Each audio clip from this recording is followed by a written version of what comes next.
In the 1970s, America was going through an identity crisis. The fall of Saigon proved just how pointless the Vietnam War had been. Watergate created distrust in institutions on a level nobody had seen before. Even the counterculture of the 1960s had more or less fizzled out, with the Manson murders ruining the peace and love ethos associated with the hippie movement. Gas lines, stagflation, hostages at the Munich Olympics. The 1970s were a very bad time. Sure, cut to half a century later and things are, in a lot of ways, much worse now, but the 70s were a time of feeling aimless and defeated, and that was reflected in how masculinity was portrayed on screen. We just wash the hair. In movies of the 70s, you get leading men who are insecure, aimless, sometimes even a little unstable. Most of the time, the protagonists aren't conventionally strong action stars. Even the anti-heroes are pretty wholesome and sensitive. Sonny?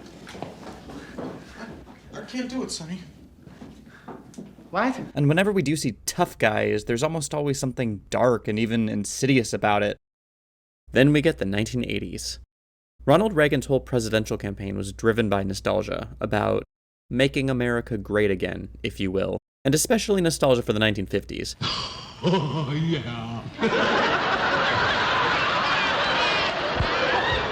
Reagan's decades-long career as an actor and corporate spokesman gave credence to this nostalgia because Americans had long been familiar with him on TV. Ahem. Reagan seemed like a cowboy in old westerns, a patriarch from classic sitcoms. Everything Reagan embodied seemed, to white bourgeois America at least, like a return to order after the turbulence of the 60s and the ennui of the 70s. And as the culture shifted, so did the way America portrayed its men. What do you let those boys push you around like that for? Well, they're bigger than me. It was basically the first era of the mainstream shredded action star, with the rise of guys like Arnold Schwarzenegger and Chuck Norris. And let's not forget Sylvester Stallone, whose films, as the decade progressed, looked more and more like jingoistic Cold War propaganda. The 80s was the decade of Die Hard, Lethal Weapon, and Top Gun. No more sentimental stuff. It was time to kick some butt. But just about every decade of recent history has been a backlash to the previous one, and the 90s gave us a time to re-examine the 80s. Oh, you think those staunch 50s patriarchs were so great? Well, screw that. Bill Clinton reminded people of JFK and Elvis. And in response to the macho men of 80s cinema?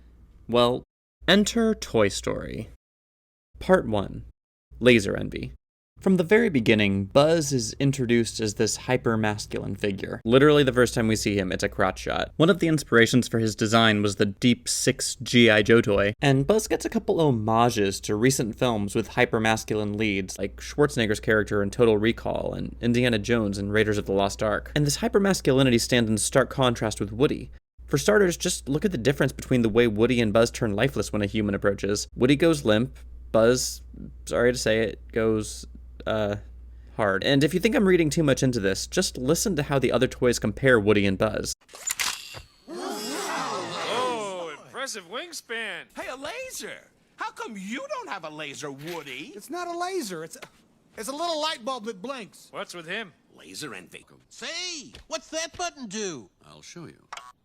Buzz Lightyear to the rescue! Oh. Hey, Woody's got something like that. His is a pull string. Only it sounds like a car ran over it. That's a sad, flaccid pull string you got there, Woody. It's worth noting that all of this is put into distinctly heteronormative terms. I found my moving buddy.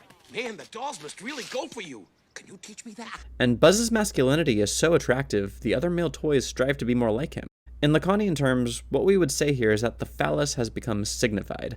In other words, Woody is only perceived as being impotent once the signifier of the phallus, in this case Buzz, is revealed. But what makes this movie so brilliant and surprisingly progressive is the way it exposes just how performative this all is. I mean, Buzz's hypermasculinity is directly tied to his perception of himself as a space ranger, something that is obviously delusional. Yet the toys just kind of roll with it because they think he's so cool. And Woody knows he'll never attain this level of masculinity, so his defense isn't to compete with Buzz, but to expose him. Oh, what? These are plastic. Woody even manages to weaponize this delusion. Oh, yeah? Tough guy? Showing just how fragile this whole facade is. Just to drive this point home, Judith Halberstam notes that an action hero's need for gadgets reveals the way masculinity is primarily prosthetic, and without these gadgets, a character like James Bond has very little propping up his performance of masculinity. And Buzz, well... Look at him. He's got more gadgets on him than a Swiss Army knife. And these gadgets are physically built into him. He's the embodiment of this kind of performative manliness. But the problem with guys who are obsessed with being perceived as manly is there's almost always some latent insecurity because they're striving for something unattainable. You talking to me? You talking to me? Raging Bull Pacino. For Buzz, even though he's introduced as the ultimate macho man, he still believes he's facing a serious obstacle. My ship! He thinks his rocket is busted, and now he has to find a new one to get back to Star Command. And yeah, I'm taking it for granted that rocket ships are innately phallic. I don't think it's that big a leap. Ultimately, it's this pursuit of finding a rocket that leads him to Sid's house. That's where things start to get complicated.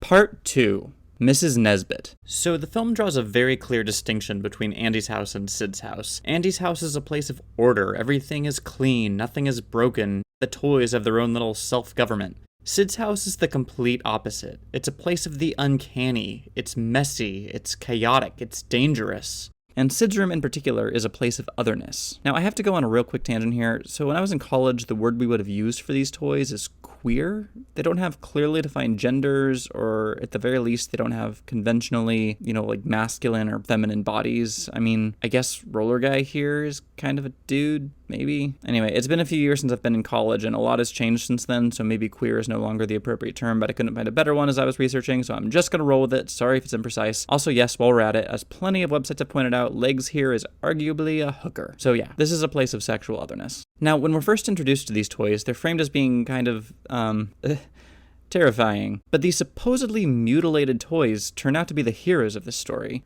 Without them, Woody and Buzz would never escape from Sid's house, and these cannibals don't consume other toys, just the opposite. Sometimes they even restore a body to the way it was before. And yeah, I mean, I guess you could read that as being heteronormative, but what stands out to me is that the rest of them aren't quote-unquote fixed. Like, if they have the power to change back this Sally doll, couldn't they do that to each other as well? Or at least, I don't know, find parts that more closely resemble their previous bodies? I guarantee there are plenty of baby doll parts lying around Sid's room. Something I feel pretty gross saying. Since a large theme of Toy Story is accepting who you are for what you are, I think it's at least reasonable to argue that Sid's toys are living some version of their truest selves. Anyway, before we learn that Sid's toys are actually the good guys, Buzz is still his hyper-masculine self. But as we've established, maintaining that performance is totally unsustainable. At some point, he has to confront the idea that none of this is real, that even his language has been pre-programmed in him, which is exactly what happens when he sees this ad for Buzz Lightyear toys. Boy Simulator!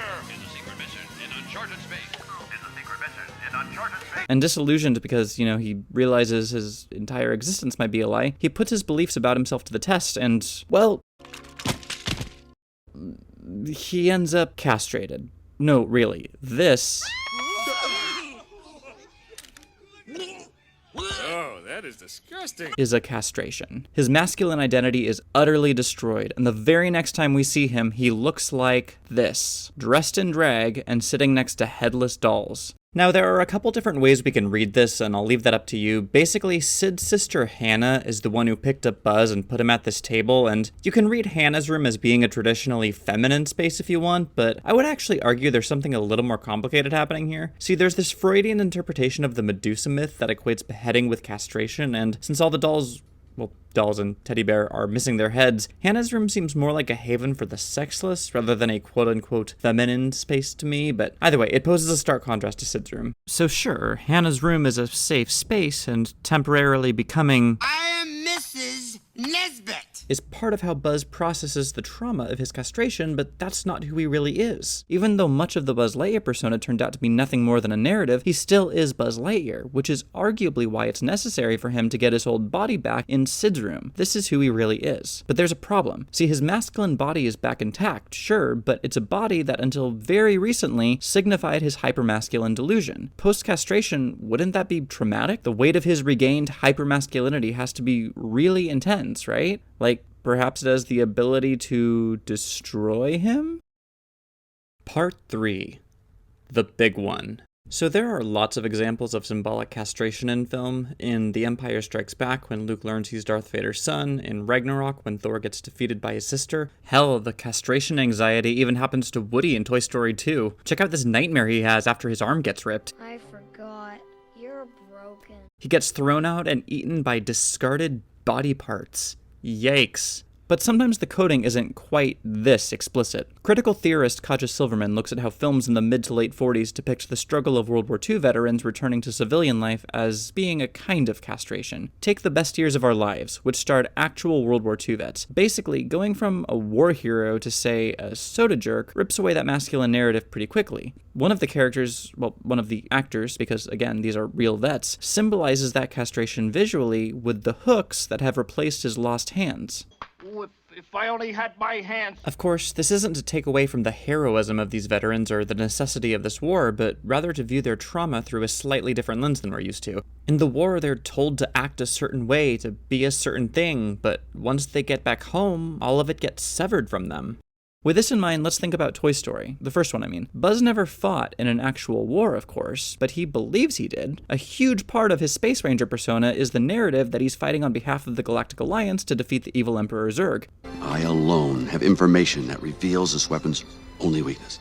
At least this sounds like a war. If it's not, it's at least war adjacent. But because it's all make-believe, because the fight against Zurg is nothing more than language that was programmed in him, the film can explore an idea that none of the others can. What happens if you get, for lack of a better term, uncastrated? Decastrated? What happens if the castration is reversed? Immediately after Buzz's arm is reattached, Sid bursts into his room yelling, "It came!" and decides to blow up Buzz with a rocket called, I am not joking, The big one. Keep in mind that a rocket was the thing Buzz was seeking. It was his lack, his impetus as a character. Just imagine how happy he would have been to receive one, like, the day before. It's no coincidence that now, rather than it providing relief, it's a dangerous weight that's been grafted onto him. And I feel like this whole segment sort of serves as the film's thesis. When hypermasculinity is taken to its extreme, it can be a really destructive force. But even if the performance of extreme masculinity can be self-destructive and deadly, the film tells us there's nothing wrong with being a man. Just look at how Buzz escapes from this situation. He severs himself from the rocket with his wings, the gadget of his that has an overt connotation with, let's just call it anatomical excitement. He has to accept himself for who he is, and in order to do that, he has to break free of this destructive force he's been pursuing with the thing that clearly denotes his manhood. Only when he frees himself from his delusion, and as cheesy as it sounds, accepts himself for who he is, can he actually fly. There's a thematic reason this is happening. He's no longer shackled to this ideology. I have to admit, there's something I find really comforting about watching this movie. I mean, sure, part of that is nostalgia. I watched this movie a ton as a kid. But also, if you agree with my reading at all, there's something really sweet and palate cleansing, I guess, about this story. It seems like right now there's this general acceptance that we're having a cultural identity crisis about what it means to be a man. I just told myself I should never cry. I had my nose shattered in a fight. There are a lot of mixed signals in the world. And it seems to me like it's providing at least some of the fuel for a lot of the ugliness we've seen in contemporary politics. I take comfort in seeing Buzz and Woody go from this to this, or this to this. Maybe we can get along too if we find a way to sever ourselves from this. Anyway, thank you for watching. Here's a works cited page because I am that big of a nerd. I also have some clips linked in the description. I hope you enjoyed this video, and if you did, be sure to check out my next one, How Cars is an Allegory for the Second Great Awakening. Kidding. Totally kidding. I am only interested in talking about dicks.